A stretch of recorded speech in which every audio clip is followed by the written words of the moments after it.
My talk will highlight how failure is particularly useful in highlighting the political and military conditions that animate drone flight and the human actions that are tied to it, as it is in these moments of failure that human actors must pick up the pieces of what are otherwise quote-unquote unmanned systems and insist that the supposedly technical framework that underwrites the system is something that can actually be achieved.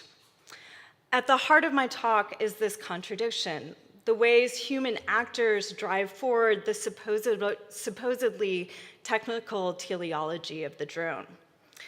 This claim draws on the now commonplace insight from science and technology studies that technical and political systems are co-constituted.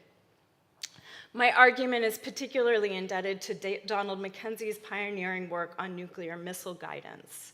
And of nuclear missile guidance systems, he writes, "Take away the institutional structures that support technological change of a particular sort, and it ceases to seem natural. Indeed, it ceases altogether." And while this claim has been widely developed in science and technology studies, I find that the insight that it provides is significant to drone aircraft. Much of the scholarship on drone aircraft seems to either explicitly or implicitly accept the idea that somehow the technological systems proposed by a drone are more than human.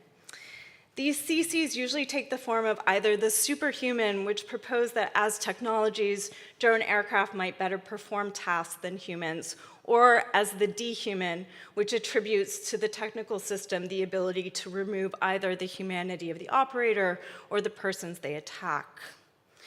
By studying drone errans, I want to underscore, however, that the ways that unmanned systems only act as if they were machine systems. Drones, as I explore through a multitude of crashes and failures, are assembled by human, media, and machine parts, and their use is inscribed by and animated through political context. I think the concern raised by American drone aircraft today is not that the systems are dehumanizing, but how their supposedly technical form of the system is animated by the authorization for the use of military force passed the United States Congress in the aftermath of 9/11.